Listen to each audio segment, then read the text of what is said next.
Let's walk down memory lanes. Let's talk history. Let's talk politics. And let's talk power. The program is State Affairs. I am Edmondo Bilo. My guest is a senior advocate of Nigeria. He is a political scientist. My guest is an analyst on human affairs. Dr. Akin Onigbinde, it's good to have you on State Affairs. Good morning, Edmondo Bilo. It's a privilege, a pleasure to be in your studios today. I look at this politics. Some see hope. Some see despair. What do you see? We must never despair. We must never, ever give up. Human history is strewn with all sorts of discouraging and debilitating circumstances. But it is them that hope, that win. No matter what the level of difficulties that we confront in our individual lives, in our communities, in our country, we must never, give up hope. We shall yet succeed. We shall yet be great. I'm hopeful. What does hope do to the body? Well, I am not a scientist, but I know enough to understand that hopelessness, depression, lack of faith generate terrible hormones. They even affect the mental state of individuals and communities. Hopelessness gives way to crime. Hopelessness has been identified as one of the major factors that encourages crime and criminality. And therefore, either as individual or as community, we must never allow ourselves to secrete hormones that will lead us into despair, into hopelessness. What hope does, understanding that the human makeup is not just our physical body, we also have a mental composition. It is the mind that controls most of our activities or inactivity. And therefore, the interface between our mind and our bodies must never be polluted by negative feelings, negative emotions. It must be in such a balance of interface that yet no matter how difficult things are, no matter how discouraging things are, we must always see light. We must always encourage ourselves, to see a brighter day after today. And we must also warn ourselves that even things are okay, even things are doing well, we must never take it for granted. We must always, the price of liberty, the writer said, is eternal vigilance. We must always be sure that even when things are right, that we do not abuse, the processes. You just mentioned the mind.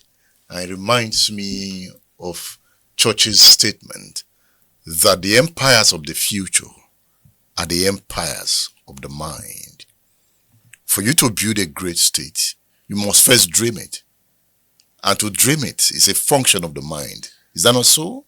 Absolutely so. Absolutely. You can't be more correct. The realities that we confront, whether negative or first, exist in the mind of people. Even people that commit crime. A lot of times, it's when they lie down on their bed that they try to figure out. And those people, that think of great progress for society, for themselves, it all starts, from their minds. Therefore, even the scripture teaches us that we should guard our mind with all diligence, because out of it proceeds all the issues of life. Mind is an extremely powerful, gift of God that enables us to envision, to translate our physical abilities, our physical resources in the world into what becomes, of benefit, to all of us.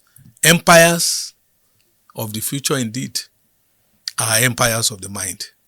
That means you are telling us that if we want to build a great future, we must build a system that advances the minds of the people. A system that is so robust that the mind begins to think creatively. Are we capable of building that system? I like to add that as a matter of fact, no society, no individual can accomplish more than his mind can conceive. Whatever it is that an individual wants to accomplish, whatever it is that a society wants achieved, must be through the instrumentality of the mind. If Nigeria wants to rival all the countries of the world in science, in technology, and mathematics, it goes to our educational system.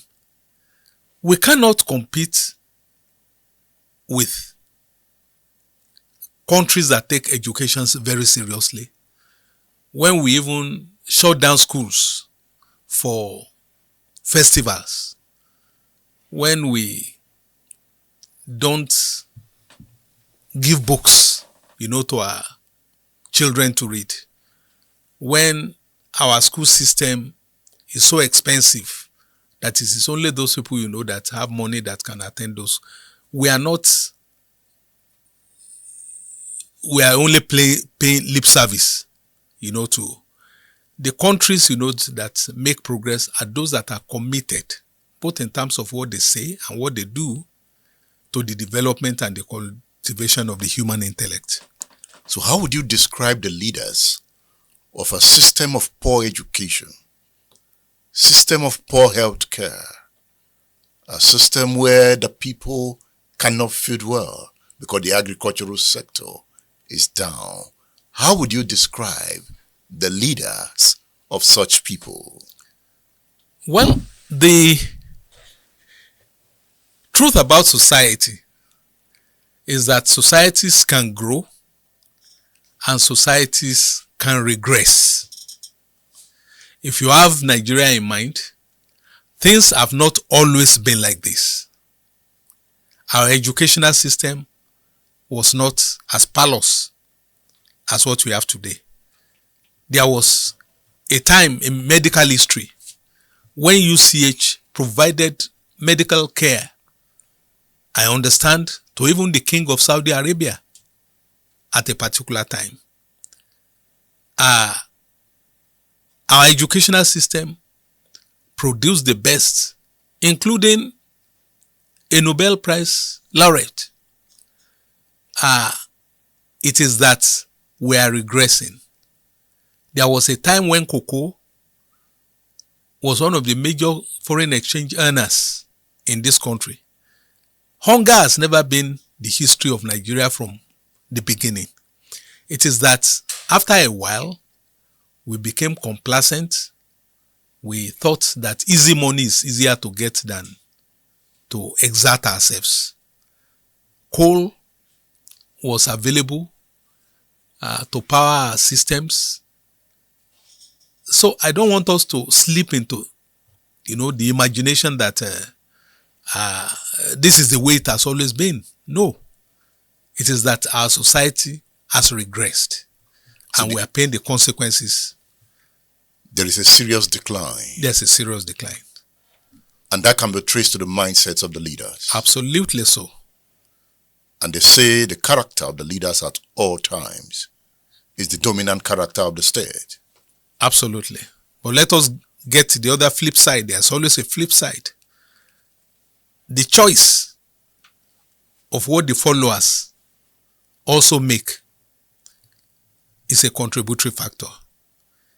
If you run a society where roguery is celebrated, where people prefer materialism as a basis for honor in society, you are going to produce the kind of leaders that you have just characterized. It is also important, that members of the society define sufficiently strong profile for leadership, character, rather than somebody that is able to distribute money, to buy votes, and what have you. If the system is weak mentally, can the followers be able to decipher that good leader from the bad one? Well, these arguments, comes up once in a while, and people try to say that, well, if the education is weak on the part of the followership, that it might be difficult to make the correct political choices. I don't think so. South Africa was subjected to one of the worst forms of human degradation under apartheid. All right? Now, that didn't stop South Africans from having the kind of political consciousness that made them to throw away apartheid. In our societies, in our communities, we have values. We have those people that we respect on account of their characters.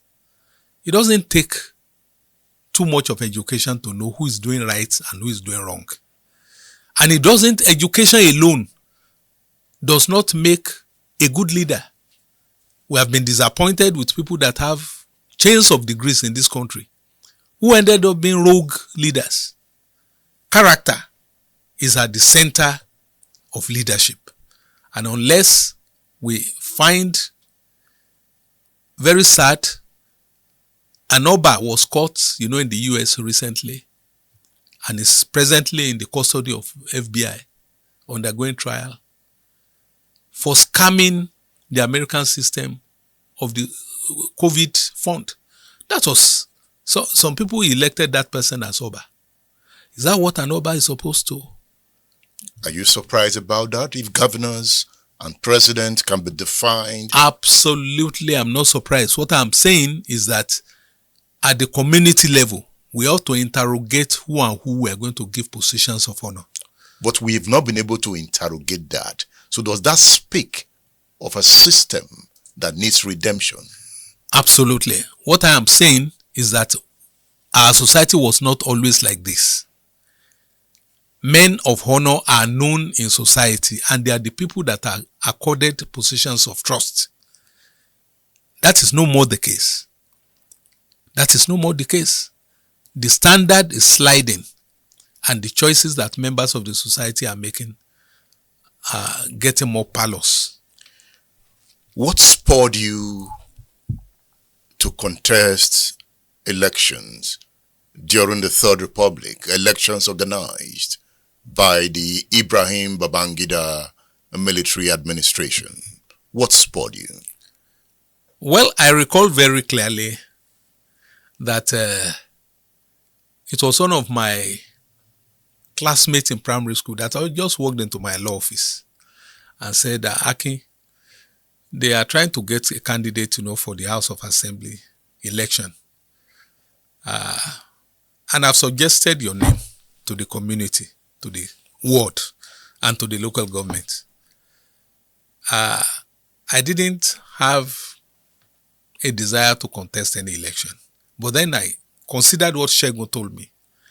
And I then read around the subject. The major attraction for me was that Babangida originally conceived of House of Assembly sittings to be part-time. In other words, if you are going to the House of Assembly, you are supposed to keep your job and then go to sit in the House of Assembly as part-time. That was the original concept. And I thought that, well, that doesn't hurt.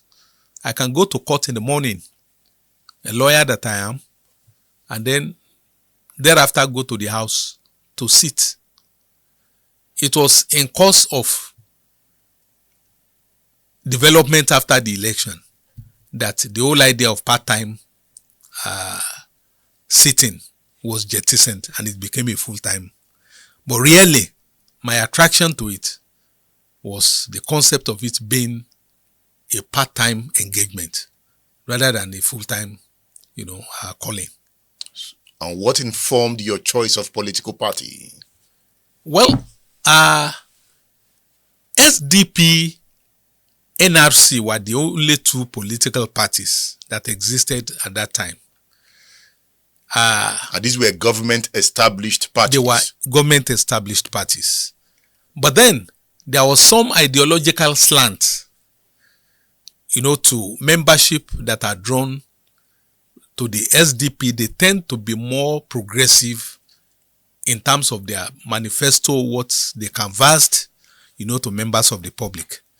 The NRC tended to be more conservative, in terms of what they canvassed. So, my own understanding of what the country needed was along the lines of progressive ideology. What is progressivism in this case? In this case, a political party that makes as a central concern the development, especially educational development of the community. Then the care of the rural community in terms of productivity and in terms of health. Those were the key concerns of SDP at that particular time. And that was why I was more attracted, to.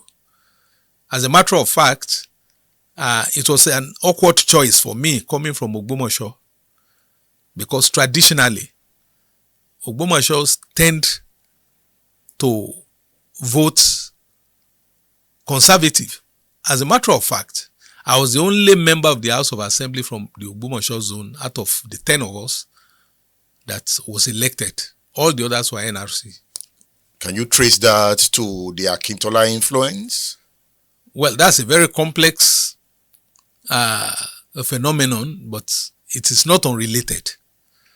It's not unrelated because most of those other constituents and their leaders were of the Akintola, political tradition.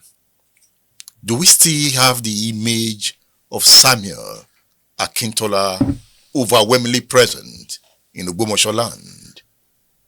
That influence can never be eradicated. It will always be there. The only thing that I know is that a lot of progress, a lot of enlightenment had since come into play in terms of political choices that people make. And I do not see the dichotomy between Akintola, Awolowo making any serious impact in the future choices that people make in that political space. No. I think people are already outgrowing, all of those sentiments. Having picked the SDP, Social Democratic Party, as your party, how did you now go about winning the party's ticket? Did you have to grease palms? Well, the electorate at that time too had no choice. It's either you choose A or you choose B. All right? And the economic demand on candidates was not anything near what we have today. I was just a young lawyer. I have a very young practice. I could not have afforded the kind of money that people invest in political, contest today during that particular time. And nobody made the kind of mindless demand. My form I bought for myself. It was not any political leader that bought form, and that is true of most of us that went to the House of Assembly, whether in NRC or SDP. It was cheap, it was affordable to get your application form. nobody among the political leaders in both parties were making demands on any one of us, to be able to contest. If you were able to convince the constituents that you are a better candidate, people voted for you. Can you link that to the influence of the military? Because the military was still in charge. The military was still in charge. And I do not see a nexus, seriously, between the military being in charge. It was just that at that time, the understanding of people about politics and political participation was not money driven. It wasn't. If it was money driven, there were people that had money than many of us that I had members of the House of Assembly that were bachelors. People that just left university, people that just left colleges of education. If it was money, those people would never have had an opportunity. I remember very well that one of the things that I did when I was Speaker of Oyo State was to encourage many of my members to improve their education. Many of them started their degree programs as sitting members of the House. Those of them that have degrees, some of them started some other programs, MBA, LLB, masters in some arts, philosophy and so on, as sitting. That was how young and how, ordinary membership of the House, was at that time. I wouldn't credit that, to the military. It was just a question of the quality and the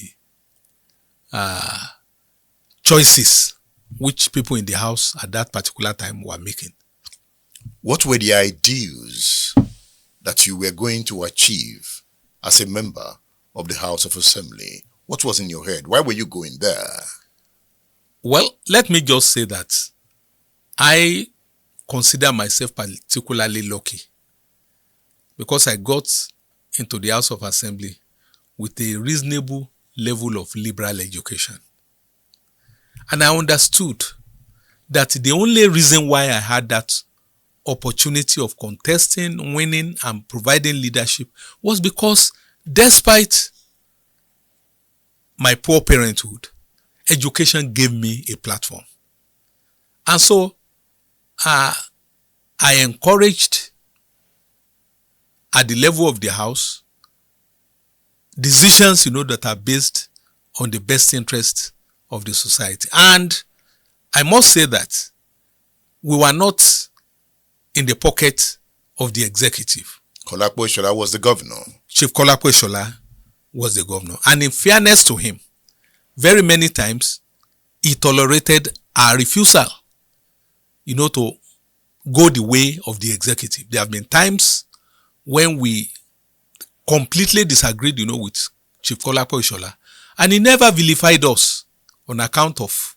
One classical example was when the House of Assembly lost the clerk, one Mr. Folabi. Mr. Folabi died as the clerk of the House. And some people were going to meet Chief Kolapo Ishola. They wanted to be clerk of the House. But members of the House decided that clerk of the House was a staff of the House, not a staff of the executive. We chose Mr. Oyolaki to become the clerk of the House without an input of the executive. Those were monumental decisions, that the House, I don't know how many houses can take those type of decisions today without approval, from the executive arm. And that also affected very many policy programs of the Kolapo Ishola administration.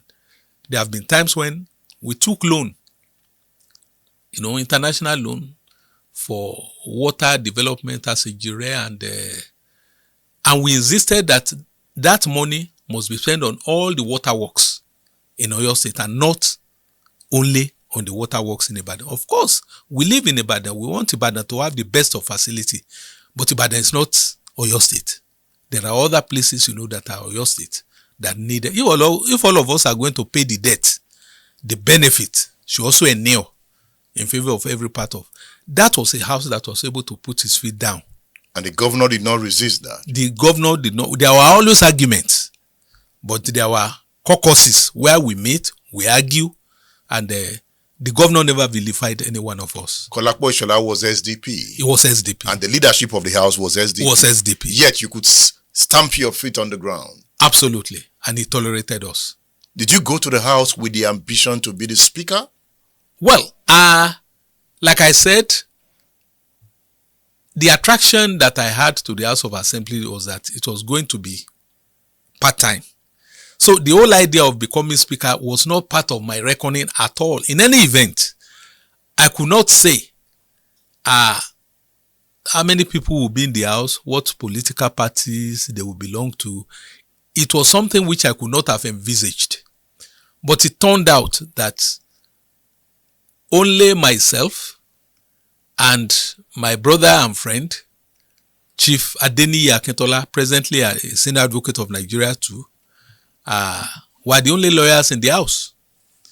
And the party decided that I should be speaker and he should be deputy speaker. That was how it happened. It was in consideration of the fact that we are the only two lawyers. And the thinking was that lawyers will run the house better. That was what informed our choice. And both of you are now senior advocates of Nigeria. Absolutely. Did the House of Assembly throw you guys up? No. Niyi Akintola has always been a very brilliant lawyer. He became senior advocate of Nigeria before me. But hard work, industry on the part of, it doesn't have anything to do with the parameters for becoming a SAN does not have anything to do with the house. It is that you meet the requirement of becoming senior advocate, and if God grants you speed, then you become senior advocate. But certainly that position made Akin Onigbinde more influential. How is that? You became more politically influential. Well, I don't see it as influence. There are two different platforms. Two different platforms. After House of Assembly, you go to your chambers and do your work. And if you set, a standard for yourself, a goal for yourself, you work towards it and you achieve it. That's the way I look at it.